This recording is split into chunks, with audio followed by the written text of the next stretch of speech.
All right, when you're experiencing some tightness just right across your upper back here, it could be kind of slight.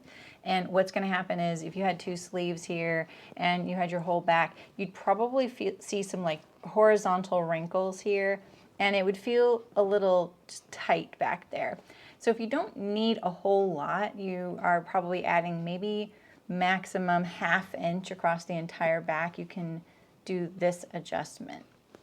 And conversely, if you're feeling like the armhole's kind of encroaching in on your arm, or maybe it's digging in on your arm, or feeling like it's like falling off, depending on how tight or loose the garment is, you might experience either. And again, it's not really affecting this upper shoulder here. That's sitting right, and your armhole depth is okay. It's just this right here, you know, it's going into past this crease of your arm right here. This little change, it's really easy to do, and it won't even impact the seam of your sleeve. Okay, for a minor adjustment across the back, whether you have a dart or not, this is going to affect it, and it's also not going to affect your armhole seam because the change is going to be so minimal. If it's too loose, we can just remove a little bit of this armhole curve, right? So we want to maintain our shoulder length, and we also want to maintain everything down here as well. We're really just going to focus on this area that we had too much and scoop it out. So we'll remove all this in red here. And we want to make sure that we still have a great junction and transition. So when we place our front here sewn to the shoulder seam, we have a nice smooth transition. We don't want to create a point or a divot of any kind, and we don't want to change that length there. And this, you'll find that if you were to measure your armhole on the seam line before and after this change, it's so negligible that if you have a set-in sleeve with ease in it, you're probably only gonna lose maybe 1/8 of an inch of that ease. And if you want that back, then what you can do is slash your sleeve on that side and spread it that 1/8 of an inch that you lost on the seam line. But most likely you're not going to find any negative repercussions by doing this to whatever sews to that edge. On this one here that we need to add, we just want to focus again on that little area of the armhole that was actually falling off. Mark on your muslin about where you think that starts and stops so that you have a good idea and the width that you need. And you may need to experiment if you're doing this on yourself. It's not that easy. So you're going to fill this in. And again, you want to maintain the right angle right here or a nice smooth transition. Either one can work. Sometimes a right angle doesn't work, but if you sew your front to your shoulder, you'll get a nice smooth transition. Just trim it and make sure that you didn't affect that at all. And again, you're not going to affect your seam that goes to your armhole.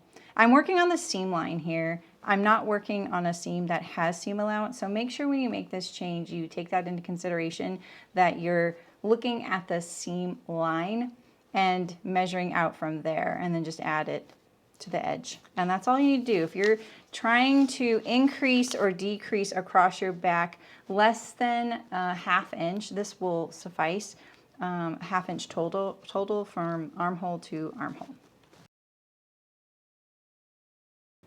All right, if you've ever made a shirt with a yoke across the back and it felt really tight going across back here, it just felt like you wanted to just slice it down the middle and open it up and give yourself more room. You know, when you bring your arms forward, it felt really tight across the back. You know, partly having a seam here is gonna make it really stable at this part of the garment, which almost can feel constricting, and that's why you really want to leave a pleat right here too, so that you can kind of add a little bit to the girth there. So this can be two things, you know, it's definitely you're needing a little bit more in your overall circumference, so it's a circumference issue, and we can fix that by opening this up right here at opening up the lower back and kind of adding a little bit down here, but also making our yoke wider here.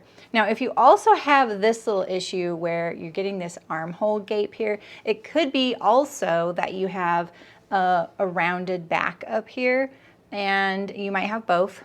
And the way I like to get rid of this, because I have this myself, is that I like to keep my yoke basically the same shape and size. Like I don't want to really change the depth of it at this point and offer this change. But what I can do is make it so that this little gap is down here in the lower portion here. And I can trim it off. So let's just pretend like we've trimmed off a little bit and we pull it down just like this. And basically that would round this top seam of the lower back right here. So I'm talking about two different changes. You may only need one. If you only need that circumference thing, I'm going to show you how to fix that. And the other thing I want you to consider is where your back is prominent back here or where you're having the circumference issue. You might find that this pleat is either more comfortable in the center or more comfortable split in half and putting two out here on your shoulder blades. It just depends on what you like and what feels most comfortable. But feel free to move this little pleat around. You can just take half of it and put it, you know, in wherever you want. So you can even increase it by not changing your yoke. So I'm going to show you a few of those things on the pattern. But basically this is a circumference issue, but I'm also going to be showing you a shaping issue too to kind of give more rounded contour to this upper back here. Okay, so we're going to deal with this across back issue, right? We're still talking about a circumference issue, and it's going to be as simple as adding to this armhole area here. All right, so let's cut some paper here. Get a couple pieces, and we're going to add a little bit to the armhole here. And we determined that we needed about this much right here. So we're going to add the same top and bottom, yoke and lower back. And so now we're going to square across here, continue this line. And when I'm measuring this amount here, I'm measuring it at the seam line. So remember, my pattern only had seam allowance right here at the yoke seam. It didn't have it out here at the armhole, but that's okay. If you do have seam allowance on the armhole, just remember that when you're measuring the circumference and you're adding to that, you're going to add it to the seam line right there. So I'm adding it at this spot right here, rather than adding it at the cut edge, because sometimes this will come at an angle. You know, your armhole will come at an angle, and you don't really want to measure along the cut edge. You want to always measure along your seam line. So now we can blend in with our armhole. Right here, something like that. Struggling to get a nice curve there, and same with up here. Now when we do our shoulder, we really want to make sure that by the time we're at the seam line here that we're blending in. Sometimes it can be really hard, it's kind of tight, or maybe it's a really steep angle, and to make sure that you got that correct, you know, make sure you overlap on your seam line. When you have a pleat, you know, line up your fold at the notch for the pleat there and just let the pleat hang off, or at least just match it up at this end where you've added it, and then you can trim this and get a nice smooth line. And same with the shoulders. You can put the front here, overlap at the seam allowance, and then you'll have your nice transition at the shoulder. Okay, and while we're here, I'm going to show you how to do that rounded back adjustment where we're going to get rid of the excess, that gape in the armhole here. So what we determined was we could probably trim off about this much here. So we're going to gently round this to match, and we really need to make sure we still get a nice transition when we end up overlapping here, because we don't want a little point. You know, if this was too steep, we'd get a little point right here. And if you do, you can add a little paper on both of these and fill it in. So let's trim this. And we also need to make sure we get to a right angle here. Now I have a very short distance that I'm dealing with, and if you have a curve, that really helps too, to kind of visualize what the shape needs to be. So let's get that there. And so now we have a rounded back up here. We didn't change the depth of the yoke. In some cases, you would probably want to round the center back lower yoke as well. And I'm going to show you that in another video, all dealing with rounded backs and things. So that would get rid of that gape, because it would pull this up into the yoke, and so we'd be okay there. Okay, and lastly, if you wanted to make your pleats deeper, you just wanted to maybe make this a little fuller down here, give yourself a little extra room down there. It's pretty easy to just tape a piece of paper to that center back fold there. And you can either deepen the pleat or maybe even add a couple more pleats if you want. You know, you can go wild with them. Let's say we wanted an inch across the back. We just really need to add a 1/2 inch to the center back here. Let me draw my center back so you can see it a little better. It's right here. Center back. So we're gonna add half the total amount that we want to add here. So there's my 1/2 inch, and we're just going to angle it to the hem. So if your hem allowance, let's say your hem allowance is 3/4 of an inch, it's right here.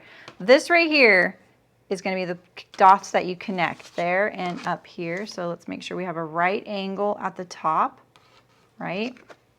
And then we'll find our seam line right here. And so this point right here and this point right here, we're going to connect these two dots. Just like that. And now what we need to do is put these both on a right angle. We still want our 3/4 inch seam, but what we're trying to do now is establish this as our fold line. So a lot of times when they add these pleats, they add it parallel all the way down. Sometimes they add it at an angle. It can just vary. If you wanted to add it all the way down, maybe you want to add it to your hip, you can do that. You can just do a parallel line to your center back. I'm only adding it up here at the upper back at this point. So here's my current hem right here, and here is my new fold line. So I'm going to put a line on my ruler here, lined up on this new fold line here. And I'm going to slide it down, so because here's my hem, right? I need to slide this down and kind of catch up with it. So we're going to pull it all the way down to here, like that. Extend that line there. That'll be my new cut line right here. And then up here, same thing. You may have to either lower the back here, and if you have the rounded back adjustment like you did right here, don't lower it. You want to at least add. So we can add a little piece of paper right here. And as long as you're not changing anything that these seams sew to, like we're going to double check our yoke here, you're going to be fine. So we'll just square this out a little bit, just like that. I know it's a little tiny thing, but now we can kind of look at this and go, all right, how do I get that back over to where I want it? And just kind of gradually do this, and it'll probably look a lot better in a real life size. Something like that. And remember, once you trim all this off and it's sewn, it's going to look totally normal. It might not look like it right now, but once you get rid of all this excess paper here, it'll look pretty normal. And remember, this is a pleat, so this is going to get taken up in there. If you're matching plaids and things like this, this angled pleat can be kind of a problem. So you might want to add the full amount all the way down to the hip. That way you don't disrupt any plaid matching or anything like that. All right, but that's how you would add a deeper pleat up here. And you can still just pleat it to the center back, put that on the fold, and you're just going to have a deeper pleat. That's all that's going to change there. So that's how you can add a little bit back there. All right, good luck. I hope you're enjoying my Fitopedia fitting series, and if you want to get more fitting tutorials, just check the description. There's going to be links to more. And if you would like a printed version of these mini tutorials, just check the description or look under the video, and eventually you'll be able to make your own little Fitopedia booklet. And it'll be a really great, quick, easy reference to how to diagnose and fit the issue that you're working on. So I hope you're getting a lot out of the series. Please let me know, like, comment, and subscribe, and follow along for more. Thanks for watching.